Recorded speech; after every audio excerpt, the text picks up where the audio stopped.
नमस्कार साथियों, आप सबका पुनः स्वागत है श्रद्धा वेद पुराण में। तो आज हम लोग डिस्कस करेंगे श्रीमद् भगवद गीता अध्याय 11 श्लोक अर्थ 5। इससे पहले हम लोगों ने अध्याय 1 से 10 तक के सभी श्लोक अर्थ सरल हिंदी भाषा में दोनों ही चैनल श्रद्धा एस्ट्रो ज्योतिष, श्रद्धा वेद पुराण में अपलोड कर दिए हैं। आप में से कोई भी व्यक्ति भगवद गीता को सरल हिंदी भाषा में समझना चाहता है, आप हमारे चैनल में आएँ जहां आपको 700 के 700 श्लोक अर्थ मिल जाएंगे। तो 5वें श्लोक अर्थ से पहले यदि आप चौथा श्लोक अर्थ भी पढ़ेंगे तो आपको और सरल होगा रिलेट करना कि पहले अर्जुन भगवान से विराट स्वरूप दिखाने की प्रार्थना किस प्रकार से करते हैं, यानी किसी भक्त को श्रद्धा भाव से कैसे ईश्वर के सामने रखना चाहिए, अपने अहंकार को छुपाकर या कहें अपने आप को अहंकार मुक्त करके भगवान के सामने जाना चाहिए। भाई अर्जुन के पास सारा बल, सारे शूरवीर है अर्जुन और सारे अस्त्र शस्त्रों के ज्ञाता हैं, वो देवराज इंद्र के पुत्र माने जाते हैं। तो इस प्रकार अगर अपने आप को वो रखेंगे तो फिर वो कृपा के पात्र नहीं बन पाएंगे। तो बहुत ही सुंदर चौथा श्लोक अर्थ पढ़े, फिर आप यहाँ आएंगे कि किस प्रकार ने माने अर्जुन ने किस प्रकार यानी किसी भी भक्त को मांगना चाहिए भगवान से। और फिर भगवान यहाँ जब अर्जुन से प्रसन्न होकर कहते हैं कि श्री भगवान बोले, हे पार्थ, हे प्रथापुत्र अर्जुन, अब तू मेरे सैकड़ों हजारों नाना प्रकार के, नाना वर्ण के तथा नाना आकृति वाले अलौकिक रूपों को देख। मतलब अर्जुन ने तो बड़े संकोच से कहा कि यदि प्रभु संभव है तो आप मुझे ऐसा स्वरूप दिखाइए। तो भगवान बड़े प्रसन्न होकर कहते हैं कि तो अब सैकड़ों हजारों अलग अलग, उसमें देवता दानव मानव सब एक ही साथ, नाना वर्ण, उसमें अलग अलग प्रकार के वर्ण और नाना आकृति वाले अलग अलग प्रकार की आकृतियां, और जो दिव्य हैं, अलौकिक हैं, जो सामान्य संसार के लोग नहीं देख सकते। अगर ईश्वर कृपा करे उस प्रकार के भी दिव्य स्वरूपों के दर्शन व्यक्ति कर सकता है। और वो क्यों करता है ये भी समझना है कि बस माने ऐसा नहीं कि विराट स्वरूप के दर्शन हो गए उसके बाद बस वो अब, यानी कहते हैं ना, कोई भी भगवान का जो दर्शन है वो बिना फल दिए तो रहता नहीं है।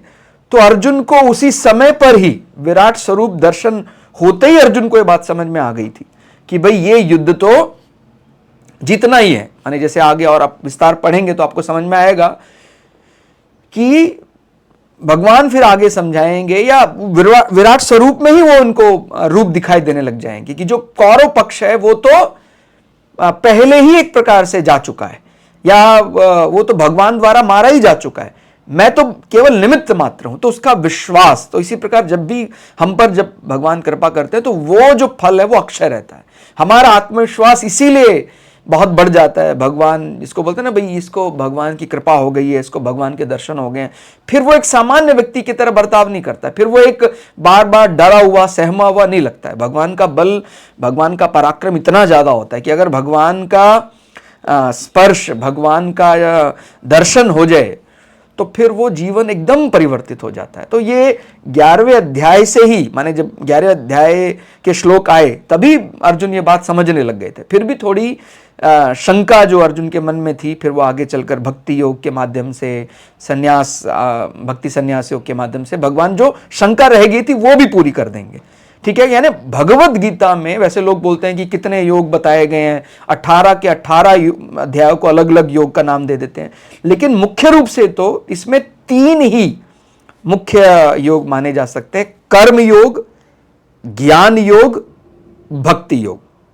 फिर आप इनको कैसे मर्जी मिलाकर देख लें कि भाई कर्म ज्ञान योग है, फिर भक्ति योग है, तो अलग अलग। फिर सन्यास में भी आप समझते हैं, सन्यास में भी समर्पण है, उसके भक्ति के बिना तो वो भी नहीं हो सकता है। तो आप हर अध्याय में कुछ ना कुछ अलग जरूर पढ़ेंगे। कोई ज्ञान विज्ञान योग पढ़ेंगे, पुरुषोत्तम योग पढ़ेंगे, लेकिन आपको मुख्य यही 3 योग बार बार समझ में आएंगे कि भाई कर्म तो करना ही है, कर्म के बिना अपना मुक्ति नहीं है।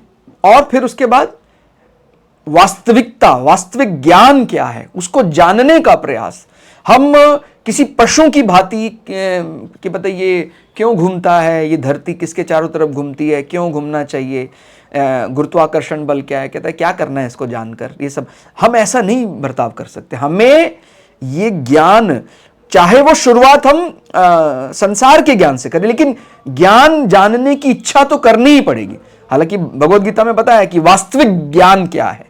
जब हम थोड़ा और पढ़ने लग जाते समझ में आ जाता है कि संसार का जितना ज्ञान है वो उस ज्ञान के सामने अज्ञान ही माना जाता है। तो वास्तविकता को जानने की ललक तो होनी ही चाहिए, लेकिन कोई स्वीकार करे बैठे कि मुझे क्या करना है जानकर, मुझे शरीर का भोग करना है, बस मुझे शरीर मिला है, बढ़िया भोग मिल रहा है, तो वो कभी तृप्त, माने उसको मुक्ति नहीं उसको मिल सकती है, अभी मुक्ति के लिए एलिजिबल नहीं है वो।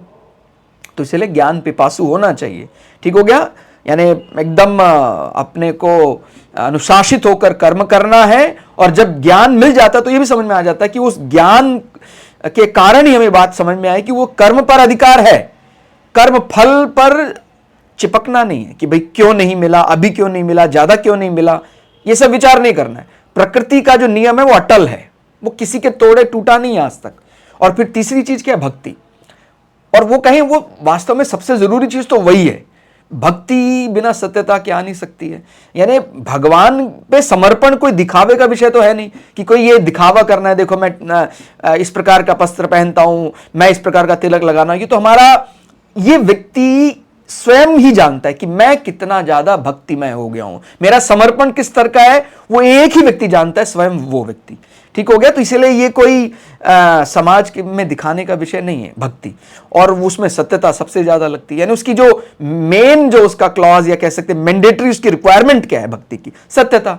अगर हम सब कुछ बाकी कर रहे हैं, गेरुआ वस्त्र पहन रहे हैं, तिलक कर रहे हैं, हो सकता है कि कुछ मंत्रोच्चारण भी कर रहे हैं, लेकिन जो हृदय है हमारा उसमें वैसी शुद्धता, उसकी वारंटी गारंटी जो स्तर है वैसा नहीं है, तो बाकी सब चीज व्यर्थ हो जाती है।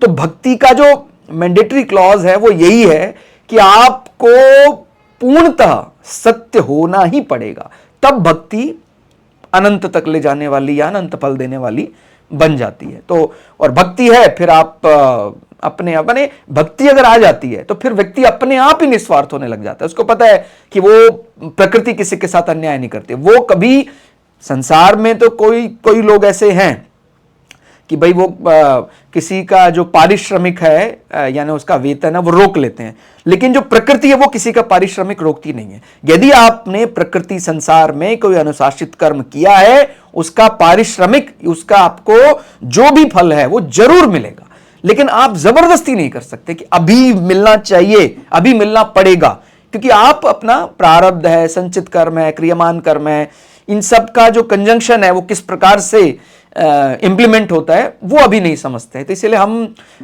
इस पर विवाद नहीं कर सकते हैं कि भाई कर्म फल कब मिलेगा, कैसे मिलेगा, वो प्रकृति को देना है, वो तय है। ठीक हो गया। तो सभी जगह, सभी श्लोकों में आपको कहीं ना कहीं कभी कर्म, कभी ज्ञान, कभी भक्ति, कभी तीनों का मिला जुला रूप दिखाई देगा। तो वो कोई कह सकता है भाई भगवत गीता में मुख्य रूप से कौन से योग है, तो कोई ये भी कह सकता है भाई इसमें 18 अध्याय हैं तो 18 ही अलग अलग योगों का वर्णन किया गया, कोई कह देता है 12 अलग अलग योगों का वर्णन है। तो लेकिन मुख्य रूप से 3 ही योग हैं जो भगवत गीता में आपको हर जगह दिखाई देते हैं।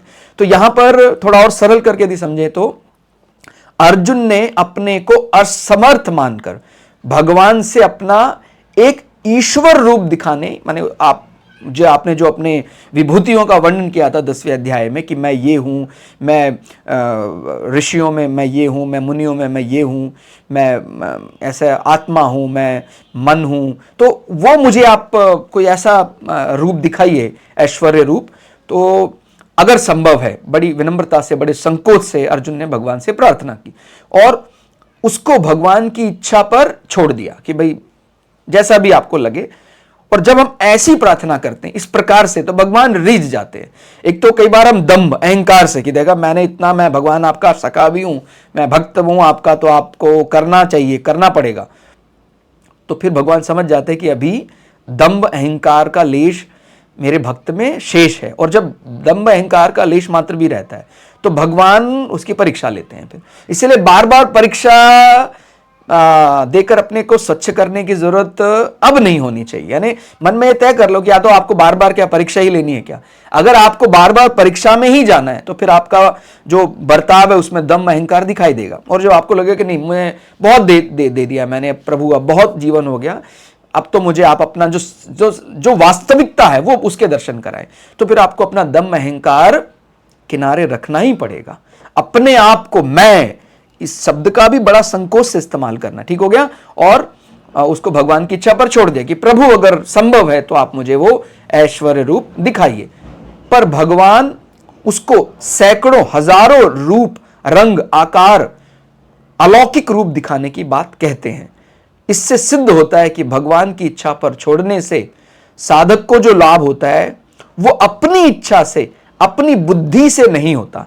यानी अगर व्यक्ति, क्योंकि उसकी तो बुद्धि मनुष्य की तो वो एक सीमित है, लेकिन जब ईश्वर पर छोड़ देगा तो वो ईश्वर की तो बुद्धि, ईश्वर का जो स्तर है वो तो अलौकिक है और वो असीमित है। तो उसी प्रकार का भगवान आपको दर्शन भी कराएगा। कारण कि मनुष्य कितनी भी विद्याएं, कला कौशल आदि सीख ले, कितने भी शास्त्र पढ़ ले, तो भी उसकी बुद्धि सीमित ही रहती है। साधक में जितनी सरलता, निर्मलता, निर्भिमान का भाव होगा, उतना ही वह भगवान से बड़ी आसानी से जो सीक्रेट है, रहस्य, वो जान जाएगा। और भगवान उसकी सरलता से रीझ कर उसको सब कुछ उसके सामने प्रकट कर देंगे। ठीक हो गया। तो ये एक साधक के, एक भक्त के गुण होने चाहिए। माने आप बहुत सक्षम है, फिर भी भगवान के सामने आप एकदम सरल हैं, एकदम निर्मल हैं, एकदम निराभिमान, आपके अंदर कोई अभिमान नहीं है, तो फिर भगवान रीझ जाते हैं।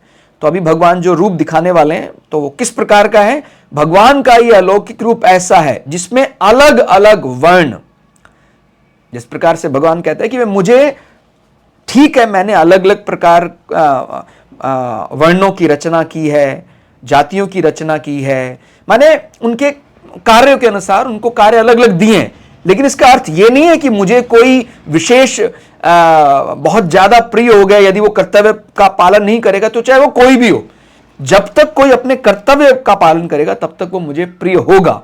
और अगर कोई भी मनुष्य मात्र कर्तव्य का पालन नहीं करता तो वो मुझे कैसे प्रिय हो सकता है? तो इसलिए सभी प्रकार के वर्ण, सभी प्रकार की जाति से लिए गए अलग अलग विभूतियां, संप्रदाय, भाई, बंधु, भार्या, माने उस विराट स्वरूप में अर्जुन को अपने सहोदर, अपने भाई बंधुओं का भी प्रत्यक्ष अप्रत्यक्ष दर्शन होगा। भाई, बंधु और भार्या, पुत्र, मित्र, सखा, गुरु, विद्यार्थी, पूर्वज, नात, रिश्तेदार, स्वयं वह, ऊपर नीचे, क्या उसके ऊपर है क्या नीचे है, सब विस्तार में सब जगह वही समा जाएगा। ऊपर नीचे, दाएं बाएं, आगे पीछे, पशु पक्षी, जो भी उसके आसपास पशु हैं, पक्षी हैं, सब में वो व्याप्त होता दिखाई देगा।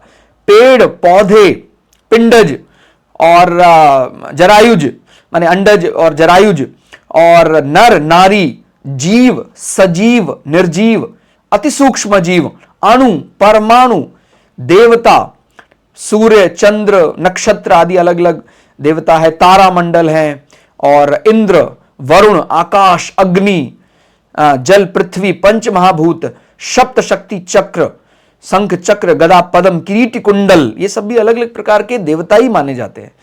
जब आप कभी ऐसा आपको मौका मिले तो आप जरूर जाइएगा जम्मू में रघुनाथ मंदिर, यानी काफ़ी पुराना है, तो मैं ज़रूर आपसे कहूँगा तो आप जाइएगा समय रहते, क्योंकि अब उसकी लगभग 200 वर्ष हो गए हैं, तो उसका थोड़ा सा जो माने मंदिर हो सकता है वो आगे उस स्थिति में ना रहे कि अंदर जाने के लिए हो सकता है गवर्नमेंट आगे उस पर कुछ प्रतिबंध लगा दे, क्योंकि कुछ इसमें कंस्ट्रक्शनल जो है खामी अब आने लगी हैं, बिल्कुल बहुत पुराना है वो। लेकिन आप वहां जाकर आपको ये बात जानने को मिलेगी कि कोई भी आप जब कोई ऐसा शब्द बोलते हैं वो भी एक प्रकार का देवता है। आपको शंख देवता की मूर्ति वहां मिलेगी, आपको चक्र देवता की मूर्ति वहां मिलेगी, आपको पुण्य देवता की मूर्ति वहां मिलेगी, पाप देवता की मूर्ति वहां मिलेगी। तो ये सब अलग अलग प्रकार के दैव रूप आपको वहां तो आपको और स्पष्ट हो जाएगा कि किस प्रकार ये सब अलग अलग देवताओं के प्रताप हो जाते हैं। भाई जब हम बहुत अच्छा शब्द बोलते हैं सामने वाला प्रसन्न हो जाता है, कुछ तामसिक शब्द बोलते हैं तो सामने वाला अप्रसन्न हो जाता है। तो एक प्रकार तुरंत उन देवताओं का, उन शब्दों का प्रभाव हमारे सामने दिखाई देता है। तो जब आप बहुत बारीकी से समझ लेते हैं कि हमारा हर शब्द उस ब्रह्म के साथ जुड़ा हुआ है, तो फिर हमारी वार्तालाप, हमारा रहन सहन, हमारा जीवन सब ईश्वर के लिए ही वो व्यक्ति जीने लग जाता है। फिर तो जरूर माने इसी प्रकार, इसीलिए हम तीर्थ यात्रा आदि करते हैं ताकि वो हम समझ सकें। और जब वो व्यक्ति ईश्वरमय हो जाता है, यानी फिर तो वो स्वयं ही एक प्रकार से उसने जो तीर्थ का फल है वो फिर ग्रहण कर लिया, फिर उसको बार बार इधर उधर कहीं जाने की जरूरत नहीं है। लेकिन जब तक उसके मन में सच्चा जो अनुशासन, भक्ति, समर्पण नहीं जागता है, तब तक तो उसको किसी भी अलग अलग माध्यम से संसार में अलग अलग प्रकार जो दो स्थान बताए गए हैं, जब विशेष रूप से भक्ति, ज्ञान, वैराग्य जागृत हो सकता है तो जरूर जाना चाहिए। ठीक हो गया। तो सूर्य, चंद्र, नक्षत्र, तारामंडल, इंद्र, वरुण, आकाश, अग्नि, वायु, जल, पृथ्वी, पंच महाभूत, सप्त शक्ति चक्र, शंख, चक्र, गदा, पद्म, किरीट, कुंडल, उनको धारण करने वाले विष्णु जो कण कण में व्याप्त है, और वरमाला, कौस्तुभ मणि, देव, दानव, मानव, यक्ष, गंधर्व, माने इन सब के भी अलग अलग बहुत विस्तार करेंगे तो बहुत लंबा लग जाएगा। लेकिन फिर भी आप समझ सकते हैं कि यक्षों में जो बल है वो शरीर का बल है, उनके बड़े बड़े शरीर हैं और वो भगवान ने ही दिया है, भगवान से ही है। गंधर्वों का जो बल है वो गायन में बड़े निपुण होते हैं, उनका सौंदर्य बल बड़ा अच्छा होता है। तो गंधर्व, किन्नर और नाग, लोकपाल, दिक्पाल, ग्रामदेव, पितृदेव, कुलदेव, कुलदेवी, अखिल ब्रह्मांड एक ही रूप में विद्यमान होगा। माने ये केवल हम कल्पना ही कर सकते हैं जब भी आप कोई ऐसा विराट स्वरूप देखते हैं, क्योंकि जब तक उसको वास्तव में देखा ना जाए हम वो कल्पना में ही रहेगा। कैसे एक साथ कैसे हो सकता है कि एक ही स्वरूप में सारे अलग अलग प्रकार के, नाना प्रकार के वर्ण समा गए, नाना प्रकार की आकृतियां समा गई, कैसे सारे सूर्य एक ही रूप में समा गए। कहते हैं भाई अलग अलग आदित्य है वो, तो सारे आदित्य, मरुतगण, सारे देवता कैसे एक रूप में समा सकते हैं। माने ये हमारी बुद्धि में तो ये नहीं आ सकता है, ये हमारे माने देखने का भी विषय नहीं है। हम सामने ऐसा स्वरूप आ भी जाए तो भी हमारी आंखों का जो, जिसको क्या बोलते हैं, उसका जो थ्रेशोल्ड है वो हमारे थ्रेशोल्ड से बाहर का विषय है। भगवान ने उन पर कृपा कर दी तो उनको दिखाई देने लग गया, तो उनको सुनाई देने लग गया। जैसे बोलते हैं ना भाई हमारा जो साउंड है वो अल्ट्रा साउंड भी हम नहीं सुन सकते, आप इंफ्रा साउंड भी नहीं सुन सकते हैं, ऐसे ही आप अल्ट्रा वायलेट भी नहीं देख सकते, आप इंफ्रा रेड लाइट भी नहीं देख सकते हैं। लेकिन जब आपको कोई लिमिट ना हो, कि भगवान कह रहे हैं भैया आप लिमिटलेस है, फिर आप लिमिटलेस लाइट भी सुन सकते, माने देख सकते हैं, आप लिमिटलेस साउंड भी सुन सकते हैं। तो वो भगवान की कृपा से ही संभव हो सकता है। नहीं तो कई बार इस प्रकार की बातें चलने लग जाती, भाई दूसरे लोक में कैसे कोई जीव होगा, कैसे जीवन तो हो नहीं सकता है।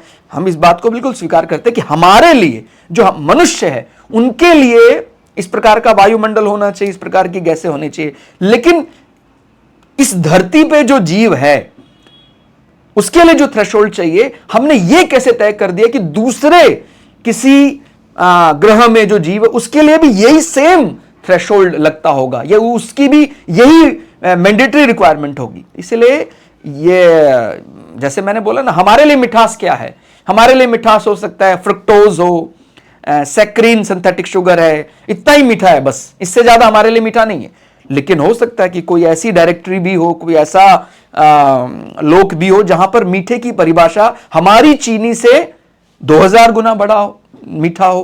तो इसलिए हम केवल अपने इंद्रियों के दम पर, यह भी हमारा एक प्रकार का अहंकार है कि भाई कहीं और ब्रह्मांड इतना बड़ा है, कहीं और जीवन नहीं है, ये केवल हमारे संसार, हमारा धरती पे ही संभव है।